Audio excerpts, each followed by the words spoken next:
हरे कृष्णा। आप सभी को निर्जला एकादशी व्रत की मंगल शुभकामनाएं। भगवान श्री हरि विष्णु और माता लक्ष्मी की कृपा सदैव आप और आपके समस्त परिवार पर बनी रहे। आज की वीडियो में आप सुनेंगे निर्जला एकादशी व्रत की कथा और कथा के अंत में आपको निर्जला एकादशी व्रत की पूजा विधि और पारण के शुभ मुहूर्त की संपूर्ण जानकारी दी जाएगी। तो वीडियो को अंत तक जरूर देखिए।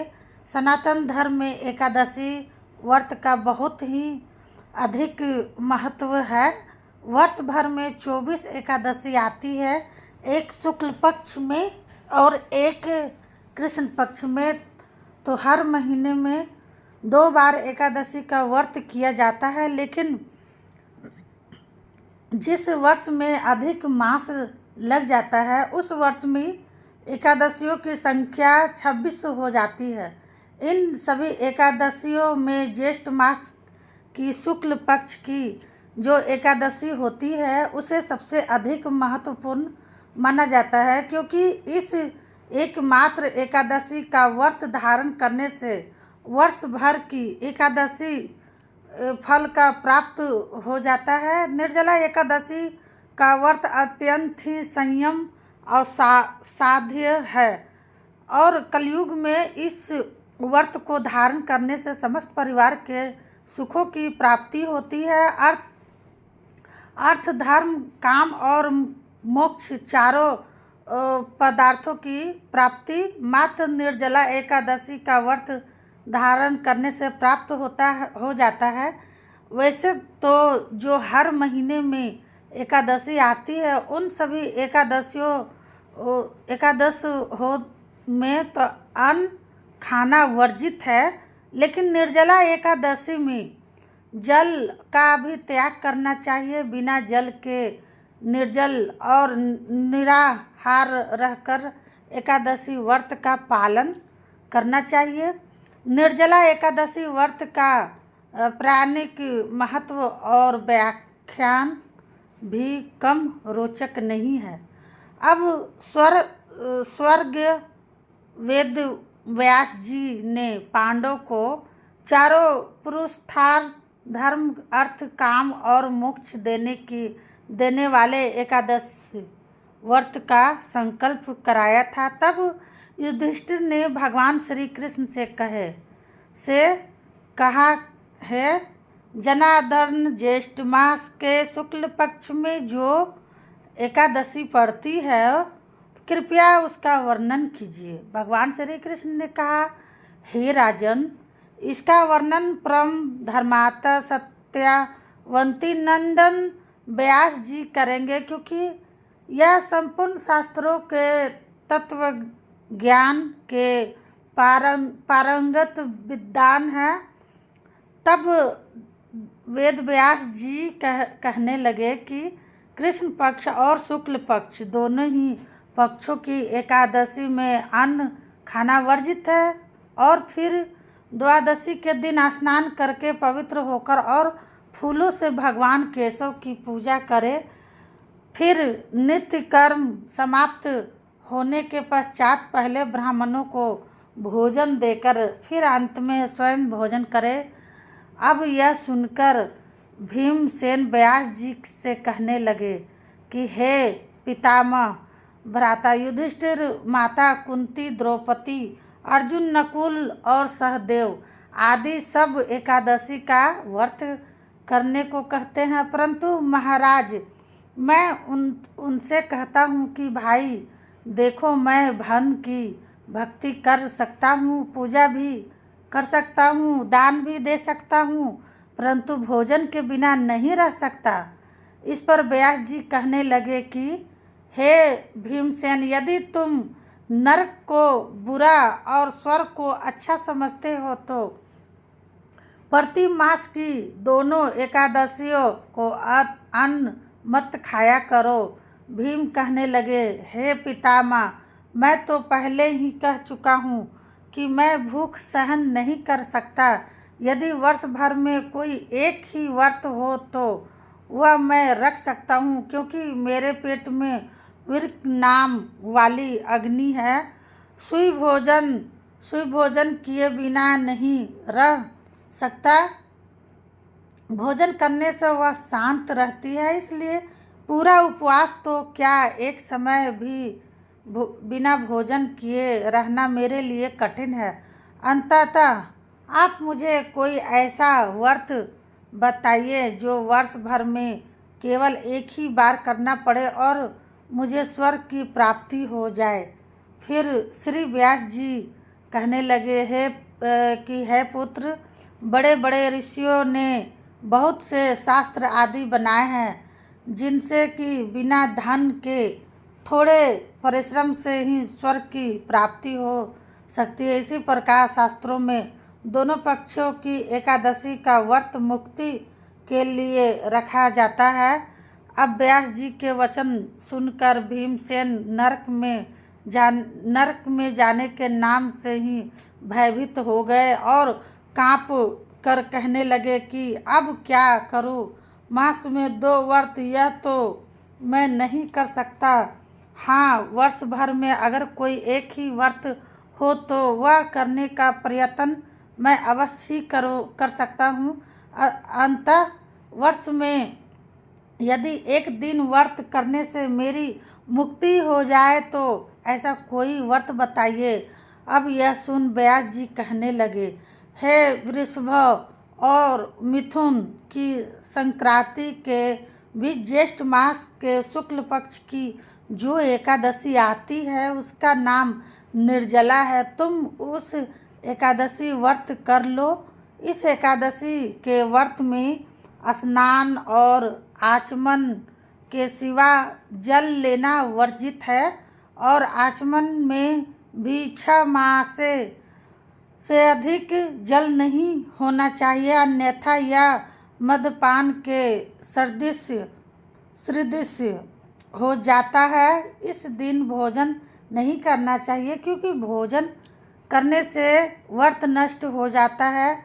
यदि एकादशी को सूर्योदय से लेकर द्वादशी के सूर्योदय तक जल ग्रहण ना करे तो उसे सारी एकादशियों के व्रत का फल प्राप्त होता है। द्वादशी को सूर्योदय से पहले उठकर स्नान आदि करके ब्राह्मणों को दान करना चाहिए। इसके पश्चात भूखे और संत पात्र ब्राह्मणों को भोजन कराकर फिर आप भोजन कर लेना चाहिए। इसका फल 1 वर्ष के संपूर्ण एकादशियों के बराबर होता है।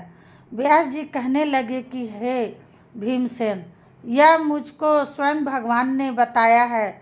इस एकादशी को पुण्य समस्त तीर्थों और दानों से अधिक है। केवल एक ही दिन मनुष्य निर्जल रहने से पापों से मुक्त हो जाता है। जो मनुष्य निर्जल एकादशी का व्रत करते हैं उनकी मृत्यु के समय यमदूत आकर नहीं रहते, वरन भगवान के पार्षद उसे पुष्प विमान में बैठाकर स्वर्ग को ले जाते हैं। अतः संसार में सबसे श्रेष्ठ निर्जला एकादशी का व्रत है, इसलिए यत्न के साथ इस व्रत को अवश्य करना चाहिए। उस दिन ओम नमो भगवते वासुदेवाय इस मंत्र का उच्चारण करना चाहिए और गौदान करना चाहिए।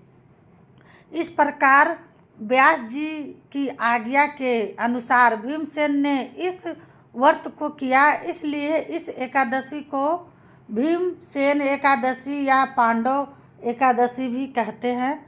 निर्जला व्रत करने से पहले भगवान से प्रार्थना करें कि हे भगवान, आज मैं निर्जला व्रत करता हूँ, दूसरे दिन भोजन करूँगा। मैं इस व्रत को श्रद्धापूर्वक करूँगा, अतः आपकी कृपा से मैं सब पाप नष्ट हो जाए। इस दिन जल से भरा हुआ एक घड़ा वस्त्र से ढक कर स्वर्ण सहित दान करना चाहिए। जो मनुष्य इस व्रत को करते हैं उनको करोड़ों पल सोने की दान का फल मिल जाता है। और जो इस दिन यज्ञ दत्त होता है और जो मनुष्य इस दिन अन्न खाते हैं वो चंडाल के समान हैं। वे अंत में नरक में जाते हैं। जिसने निर्जला एकादशी का व्रत किया है वह चाहे ब्राह्मण हत्यारा हो, मद्यपान करता हो, चोरी की हो या गुरुदेव के साथ देश किया हो, मगर इस व्रत के प्रभाव से स्वर्ग जाता है। हे कुंती नंदन, निर्जला एकादशी के दिन श्रद्धालु स्त्री और पुरुष के लिए जो विशेष दान और कर्तव्य विहित है उन्हें सुनो। उस दिन जल में शयन करने वाले भगवान विष्णु का पूजन और जलमय धेनु का दान करना चाहिए, अथवा प्रत्यक्ष धेनु या घृतमय धेनु का दान उचित है। पर्याप्त दक्षिणा और भांति के मिष्टान द्वारा यत्नपूर्वक ब्राह्मणों को संतुष्ट करना चाहिए। ऐसा करने से ब्राह्मण अवश्य संतुष्ट होते हैं और उनके संतुष्ट होने पर श्री हरि मोक्ष प्रदान करते हैं। जिन्होंने सम, दम और दान में प्रवृत्त होकर श्री की पूजा और रात्रि में जागरण करते हुए निर्जला एकादशी का व्रत किया है, उन्होंने अपने साथ ही बीती हुई 100 पीढ़ियों को और आने वाली 100 पीढ़ियों को भगवान वासुदेव के परम धाम में पहुंचा दिया है। निर्जला एकादशी के दिन अन्न, वस्त्र, गौ, जल, शया, सुंदर आसन, कमंडलू तथा छातादार दान करना चाहिए। जो श्रेष्ठ तथा सुपात्र ब्राह्मण को जूता दान करता है वह सोने के विमान पर बैठकर स्वर्ग लोक में प्रतिष्ठित होता है।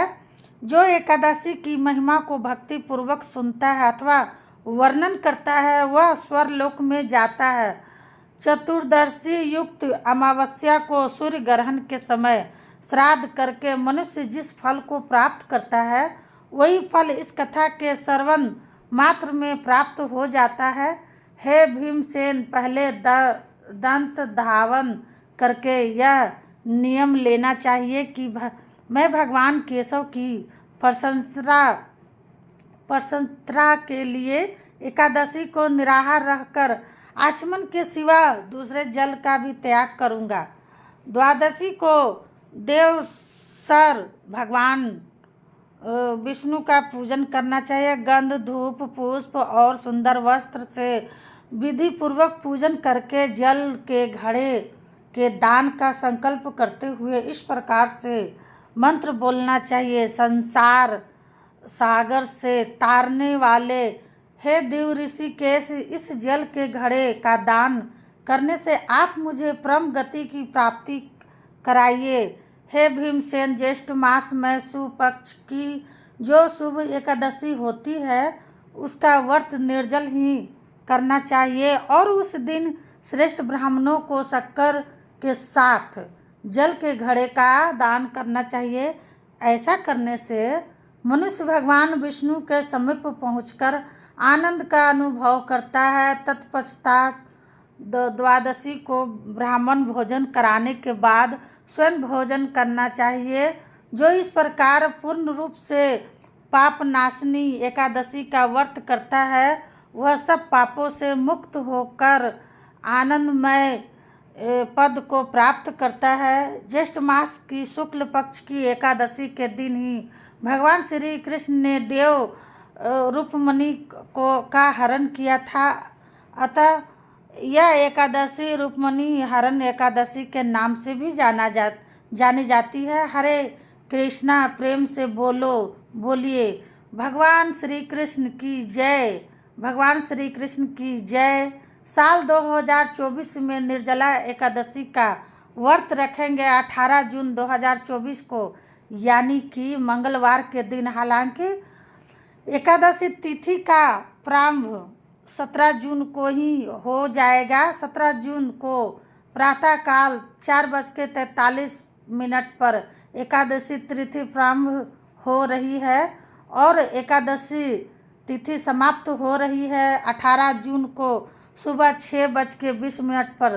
तो दोनों ही दिन सूर्योदय काल में एकादशी तिथि मानी जाएगी, लेकिन 18 जून की एकादशी द्वादशी युक्त है, इसलिए 18 जून मंगलवार की एकादशी श्रेष्ठ मानी जाएगी। तो 18 जून को हम व्रत धारण करेंगे, फिर 19 जून को व्रत का पारण करेंगे और द्वादशी तिथि में ही व्रत का पारण किया जाता है। तो द्वादशी तिथि के प्रारंभ होने का समय 18 जून 2024 को सुबह 6:20 पर है और द्वादशी तिथि समाप्त हो रही है 19 जून को सुबह 7:28 पर। तो व्रत का पारण करने का जो शुभ मुहूर्त आपको प्राप्त हो रहा है 19 जून 2024 बुधवार के दिन, ठीक है, सुबह 5:20 से सुबह 7:20 के बीच में यह कुल 2 घंटे का समय है। इसी समय में आपको अपना व्रत खोलना है, क्योंकि 7:20 पर द्वादशी तिथि समाप्त हो जाएगी, इसलिए पारण के शुभ मुहूर्त का ध्यान अवश्य रखिए। इसी शुभ मुहूर्त में आपको अपना व्रत खोलना है। निर्जला एकादशी की पूजा कैसे करें, जल कल का दान कैसे करें, दान किस प्रकार से करना है, कब करना है, इसकी जानकारी आपको पिछली वीडियो में मिल चुकी है दोस्तों। अगर आपने पिछली वीडियो को नहीं देखी है तो ज़रूर देख लीजिए। मिलती हूँ मैं आपसे अगली वीडियो में, तब तक के लिए जय श्री राधे, जय श्री